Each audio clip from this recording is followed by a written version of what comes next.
বাংলাদেশে আমার ঠিকানা। তিনি অনড় থাকলেন, তাকে বিদেশে পাঠানো সম্ভব হলো না জোর করে। মানুষ আবারও তার প্রতি আস্থাশীল হলেন। একটি পাতানো ষড়যন্ত্রমূলক নির্বাচনে তিনি বিরোধী দলের নেত্রী হলেন। দেশ আবারও চলে গেল গণতন্ত্রহীনতা, আবারও শোষণ, আবারও নির্যাতন, আবারও পরাধীনতার অবস্থা সৃষ্টি।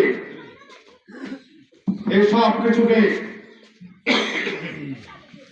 লড়াই সংগ্রাম করে দীর্ঘ 17টি বছর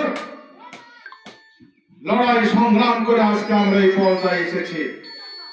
দেশ নেত্রী বেগম খালেদা জিয়াকে একটি মিথ্যে মামলা, একটি ভুয়ো মামলায় তাকে 6 বছর কারাগারে বন্দী করে রাখা হয়েছিল। তার একটি সুস্থ সন্তানকে বাসা থেকে বের করে নিয়ে গিয়ে তাকে এমন ভাবে নির্যাতন করা হলো, তিনি বিনা চিকিৎসায় মারা গেলেন।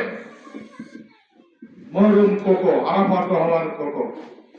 আর একটি সন্তান আজকে আমাদের দলের ভারপ্রাপ্ত চেয়ারম্যান জনাব তারেক রহমান, তাকেও জোর করে বিদেশে পাঠানো হলো।